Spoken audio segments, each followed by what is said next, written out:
Good afternoon, everyone. I'm GoLocal Live contributor Chelsea Gay here in the Navigant Credit Union Broadcast Center with our weekly segment on what is happening in Rhode Island. And our first guest today is Anna Thompson from the Cove Pop-Up in Providence and also from the Cove Center. Yep.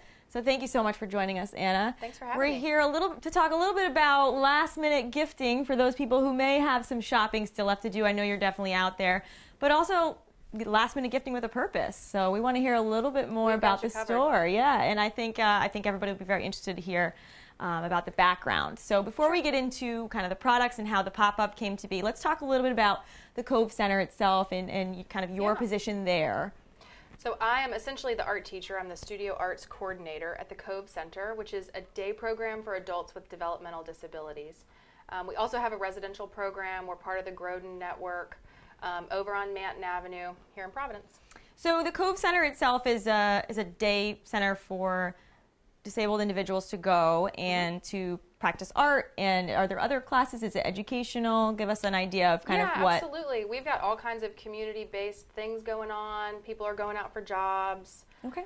We have a greenhouse on North Main Street where we grow plants. That's a big employment program. So because it's the adults that we're working with, employment is our focus. Okay. So we're trying to come up with creative ways for folks to make some money and have a positive experience with that, or to have a steady job. And how can you get involved in the program? How can you become an attendee if you are someone that has a disability or a mental disability, or if you know someone who is? Is there a way? Yeah, and I'm not terribly familiar with our intake process, but you could reach out to the Cove Center and find out. But it's pretty accepting. I mean, yeah. Yes, oh yeah. Okay. We get new people all the time. And so as the art teacher, you probably see some really great and awesome artwork come through your door. So how did the idea come about to start offering this for purchase? So we started a ceramics program probably 2 years ago. And the way our ceramics program works is one artist does the texture and a different artist does the glazing, and then when that piece sells, each person gets a little cut of the money. Okay. So that's a really great thing because some of our very challenged individuals that we work with have a little bit of opportunity. Okay. So I have a guy who uses a drumstick, and that's what he uses to make his texture, and he can bang that drumstick into the clay and he makes the most beautiful texture that looks like bubbles. And when those pieces sell, he gets money. Okay. So it's a huge awesome. win for him. So you found out about the space. How did that happen? Well, I was selling our ceramic work at PVD Fest, and I met big event. Yeah. Yeah, it was awesome. And I met Margaret from Craftland, and she said Craftland started as a holiday pop-up, and I thought, oh, that's the golden ticket right there. Yeah. So she said I should reach out to the folks at Cornish, who donated very generously the most beautiful space to us. It's 233 Westminster Street. It's a great space. Yeah, Real big windows. It's I gorgeous. know, yeah. So we are in the middle of our 6th week. So Sunday's our last day. And I reached out to colleagues of ours at Flying Shuttles, which is another day program, and RHDRI, another day program with awesome art components, and said, I need all the work you guys have. And so we filled up the space and we have a store. Awesome. And so talk about the impact on the artists when you were able to tell them that their products were going to be in a store in downtown. Are they actually working at the store? Are they getting to see their products being sold? Tell me a little about that. That's been awesome. We've had so much positive community engagement for our guys. I have folks working with me in the store almost all of the time.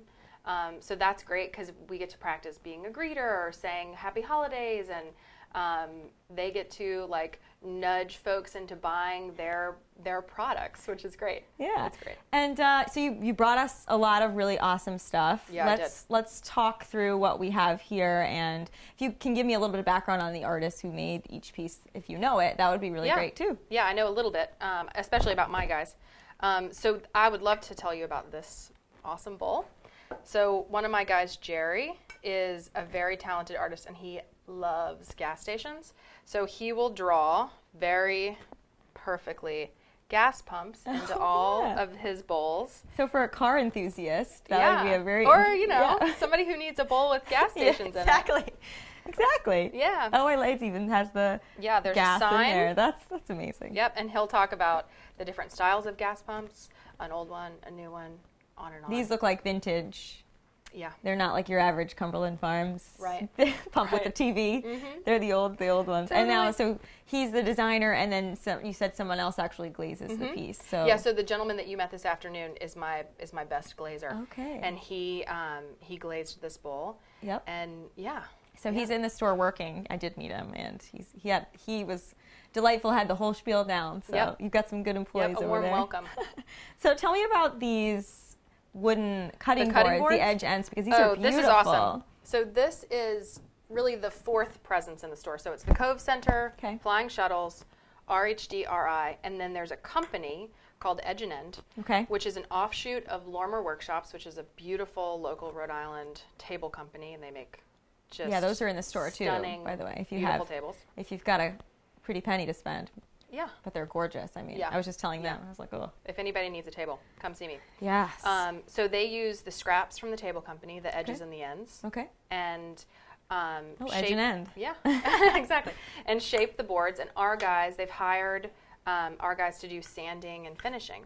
So the whole company was created to employ the IDD community. So I have these two sizes with me, and then I brought a giant one too. Wow. And actually, I meant to ask you the price point on the bowl as well as these. Okay, the bowl's $35. Okay. This one is $56. It's beautiful. Nice cheese board. Yeah. Cheese enthusiast. Yeah. And somebody told me cut on one side and serve on the other. So you keep one side perfect. Keep one side perfect. That's good advice. That's smart. Very good advice. And then this one's $28. That's also a smaller amount of cheese. Yeah. Everything in my mind is one piece of cheese. No. And then this one's $48. Beautiful. So good range. And these come from the tables. They're the scraps of the tables, so they're helping repurpose that, and then they're also sanded down by your guys. That's amazing. Yeah, they are creating jobs. And now let's talk about these metal pieces, because these are really awesome as well. These are sculptures that come from an artist at Flying Shuttles named Roy. Okay. And he makes lots of cars. This one that I brought is this fabulous crane with the hook, and I bought a lawnmower that he made that is too good. And then this is a tree with all these great beads that I thought was like kind of Christmassy, but not like overdone. No, it's subtle. It's beautiful. So, and I love the little bowls. These are great little condiment bowls, or I don't know. Or like a salt cellar. A salt cellar, yes. And these are made by your students in the ceramics class as well. Yep. Same as the creator of this bowl? Nope, different artist. Okay, different artist. This is one guy that does this is a coil pot, so it's a slightly different technique. Those are made with slabs. Okay. And he does these coils, and then we glaze them. He's mine. And then this here is an original art. This is a sketch, correct? Yep, this is a drawing that colored pencil piece from RHDRI. Okay. Raymond is the artist, and he has tons of vehicles that are this like really collapsed perspective. You're just right on top of mostly vehicles, but there's a couple that are the band Kiss. So if there's any Kiss lovers. Oh, but he has them in the store. There's Kiss. Oh, awesome. That's great. I mean, why wouldn't you sketch that? And then you've got a large piece behind you. This beautiful painting. That is very wild? Beautiful, yeah. So colorful. It'd be great in like a kid's room, or even as like an accent piece on a wall. Yeah. It's really beautiful. So this piece is $60. This is Paul, who is a Flying Shuttles artist. Okay.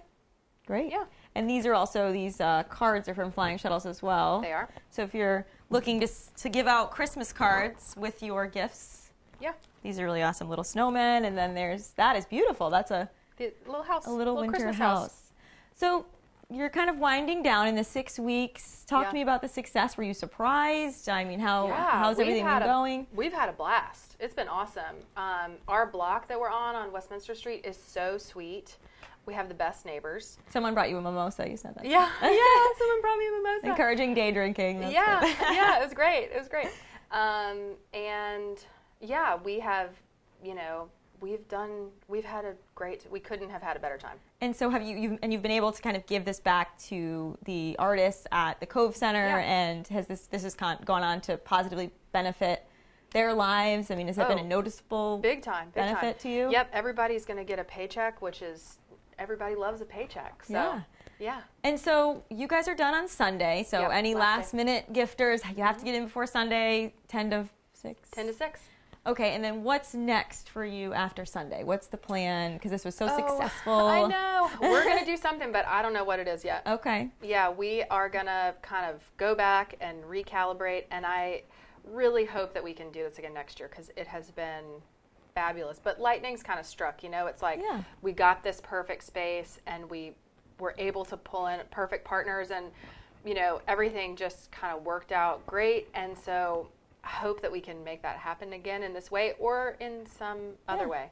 But I have an Instagram that's @CovePopup, and that is the best way to kind of keep tabs on our next On where steps. you're going to be next. And so talk to me a little bit about the experience of having a store on Westminster Street in downtown Providence. I mean, what's that been like for you? Has it I'm a shop been girl. positive? Has it been what? I'm a shop girl. Oh, you're a shop girl. Yeah. It's like you're a shop girl. What are you talking about? I was like, we're back to that now. No, so tell me about your experience having a store in downtown. I mean, have you had a warm reception? Has it been difficult? Yeah, I mean, we've had an amazing reception. Okay. I think it's been great. You feel like you're a part of the community. Yeah, and the In Down City group, they're like constantly posting about us in this just beautiful way. We have gotten so much lovely support. It's been awesome. Awesome. And, you know, we didn't talk about one other thing is the gift wrapping, which yeah. you guys also have, which is really great, an extra little bonus. So talk to us about that. So we will wrap any gift, whether you buy it from us or not. Really? For any price. Ah. Don't bring an elephant or something crazy. Well, yeah, if someone pulls up in a car. Can you Yeah. imagine? We could make like a giant bow. We could figure that out. And so the proceeds of that are obviously, those are going back to the Cove Center as well? Yeah, that's donation to the program, so we can Awesome. buy more art supplies and Great. make more stuff. Well, thank you for joining us. This is an awesome program. I had honestly no idea what the backstory was before I went in and saw it with my own eyes. It's really great. It's just a very warm environment. So if you're downtown or not, go and check it out this weekend before Sunday. You can get some really great and thoughtful gifts that go back to a great cause. So. And free parking. Oh, I didn't know that. Free 2 hours of free parking. I don't know anything. Yeah. So you can park for free. So don't bother with the meter. Go and get some wines next door and do some homeware shopping, and then stop on by to find a really, really unique artifact that goes back to an awesome cause. And then if people want to learn more about the Cove Center as a whole, how can they do that? I think the website would probably be the Head on to the best website, and that's just kind of a way to see the programs. Yeah. Do you guys have volunteer programs or anything like that you can help out? Yeah, we've got all kinds of ways to help out. Awesome. Well, thank you so much for coming on and chatting with me and for showing us. Thanks for having me. Yes, and make sure you let all the artists know that their work was on GoLocal Live. And we're very excited to be showcasing these beautiful pieces. Great. Thank you guys for tuning in. We'll be right back with Jennifer from riblogger.com. We're going to talk about winter activities and 50 things to do for New Year's Eve. I'm going to see if she can list them all. We'll be right back in just a few minutes.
Welcome back, everybody. Thanks for tuning in. I'm GoLocal Live contributor Chelsea Gay, still in the Navigant Credit Union Broadcast Center, with my second guest today, Jennifer Jaber from riblogger.com. And we wanted to have you on because I know we're kind of steamrolling into Christmas.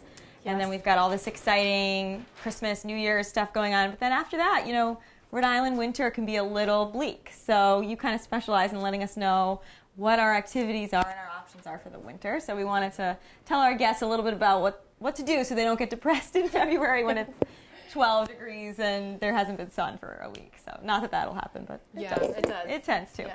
So before we get into all the fun activities and the 50 New Year's Eve plans, which I won't make you list. Okay. That was a joke. She got very scared. She was like, what am I going to do? I can't go to the website for all 50. I can't list them all right now. Okay. Tell us a little bit about yourself. You've been doing this for 6 years. And how did you get into blogging about events in Rhode Island?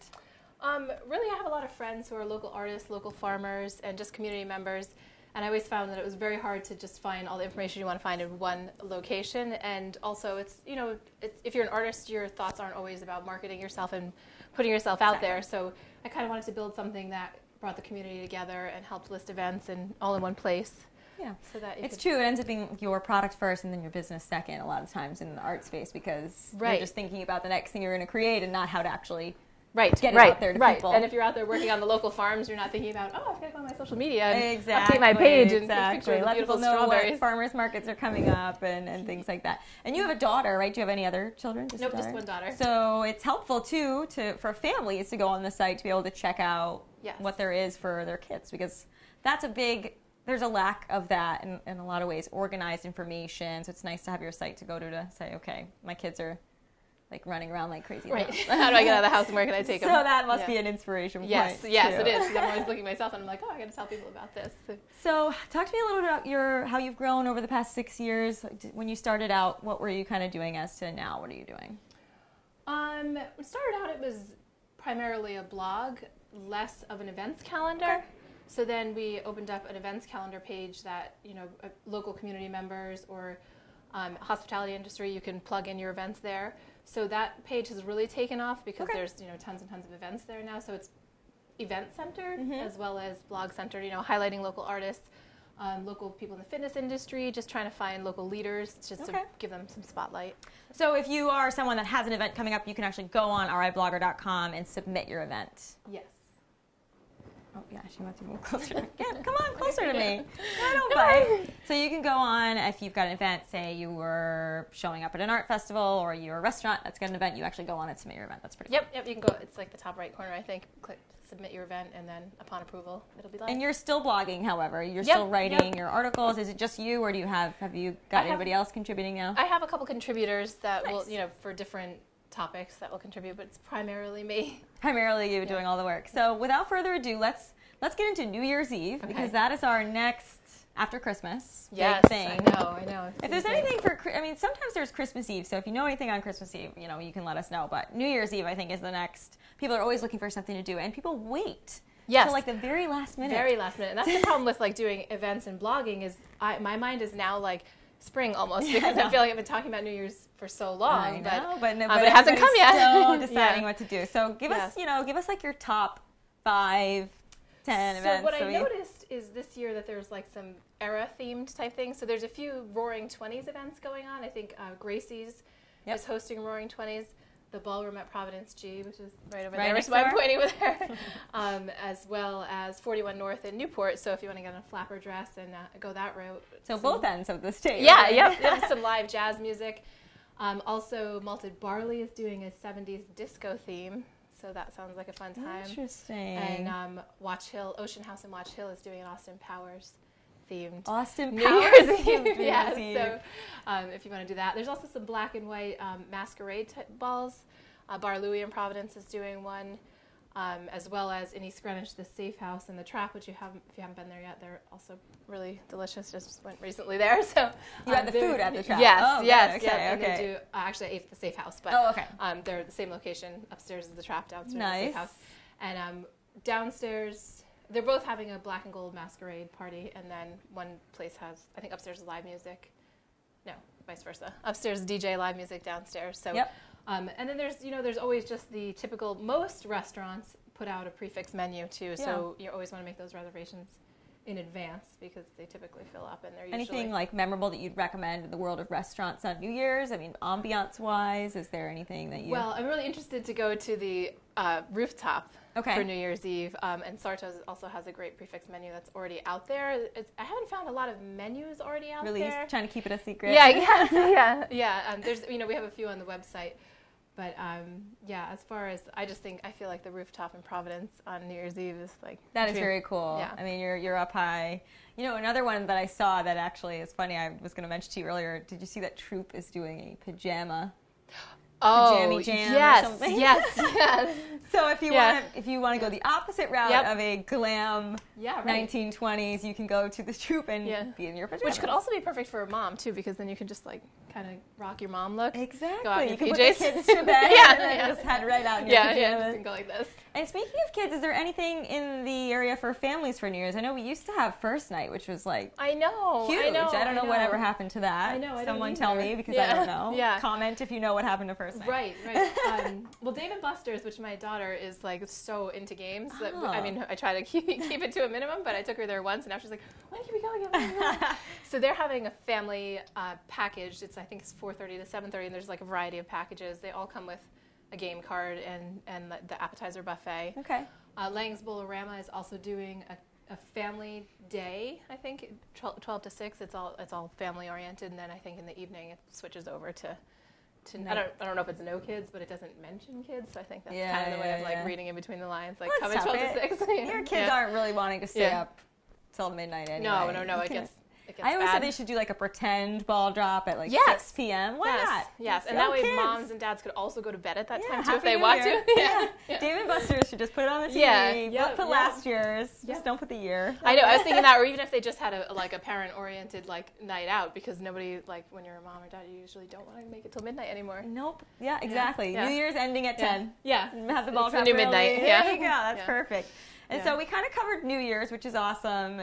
Kind of the glam side of it, the Newport, there's a new Greenwich event, there's obviously lots of things going on in Providence. You can probably walk into 50 different things if you wanted to and down here. Yeah. But let's talk about the rest of the winter. So, I mean, we've got February coming up. It's really tough to do things outside locally, obviously. March is even really kind of not spring yet. So what are your recommendations for things to do, whether it be families, couples, individuals, just in the winter in general? I'm always kind of like an embrace the winter type of person and get outside.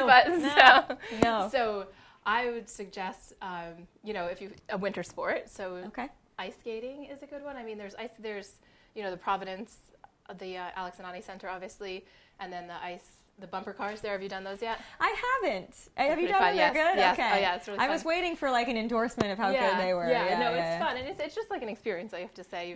Do they move themselves, or you have to put, they actually have like a little motor? Yeah, it's like a little bumper car type situation. I feel like that would be dangerous for me. Yeah. I don't think I should go. I think you should, but so there's ice skating westerly. There's indoor ice skating at the Boss Arena, and the one in Pawtucket too. I'm forgetting the name of it at the moment. But so if you want to ice skate indoors or outdoors, you can. Obviously, you should, when it's safe and nice and cold, go to a pond as well. Oof. You can always go to Yawgoo and try skiing or snowboarding. Yep. Or snow tubing, which is also really fun. It's actually like, I was like, whoa, this is like steeper than I was expecting, because I brought like students there, but I was teaching a while ago, and I was like, whoa, I mean, this is like, I don't know, but it's fun. Oh, that's awesome. Diamond Hill State Park is a great place to go for some winter hiking, or Arcadia State Park if you want to go to the southern part of the state. And everything's open in the winter. They encourage. Yeah. You have to be careful of like hunting seasons, but all that information is, available. Wear orange. Don't go during deer hunting. Yeah, don't do that. Well, or at least wear a lot of orange. Wear a lot of orange. For the best. That's a good one. I know. Anything else we can look at for the winter? Otherwise, I'm going to start quizzing you on like places you like to go. Oh, geez, okay. There's restaurant weeks coming up. Obviously, I think Providence Restaurant Week starts January 13th. Okay. And then the other ones follow after that. I don't know the exact dates, and they tend to come out sometime. There's always indoor stuff, like families launch trampoline park is really fun. I went there, and I was not expecting to get like a really good workout on top of it too. I didn't know. I was like in a skirt, and I didn't know that the parents were supposed to be jumping too. And I was like, oh, okay.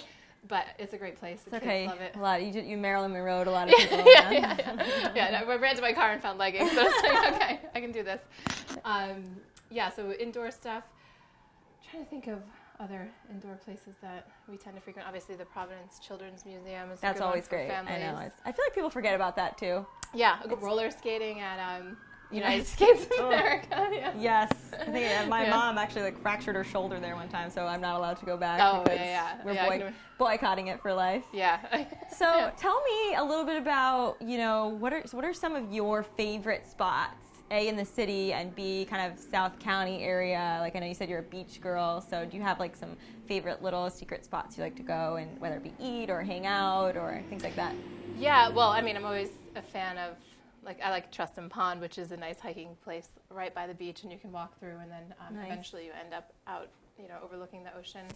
As far as eating in the South Carolina area, I love to hit up the oyster bars. There's Matunic Oyster Bar, there's Obviously, 210 Oyster Bar, so yes. I mean, you can't beat the seafood, Nope. Then Not in this area. Yeah, right. But if you're, then when you have kids, I guess you have to temper where you go out to eat. Kids are fine. They can do that. Yeah, Take 'em. usually. But yeah, so those are. I like to go hiking a lot in Arcadia too, because I kind of live out in that area. Yeah, So there's a lot of good hiking in Rhode Island that I don't think a lot of people know about. So I know, and especially that most people are not going to venture out in the winter hiking. But I suggest, a nice winter hike. Get some snowshoes. Yep. That was my gift from my mom this year. Hopefully she's not watching. Now she knows. I forgot. You just gave it out, gave it away. But so it's a good time of year. I think it is good. Well, at least you're helping people not be depressed about the impending winter that we will have. Right. I mean, if you live in Rhode Island, you have to the seasons. That's just the way it is. We can't do anything about it. But it just feels like winter is like 18 months, and everything else is. I know. Everything else is too short. I know. So. I know. And then it tends to get warm around Christmas when you want it to be cold and Christmassy. Yeah, I think we're supposed to have a pretty balmy next couple of days. Yeah, so we'll but see how that goes. I think it gets cold by Christmas. So. Absolutely. Well, you heard it here.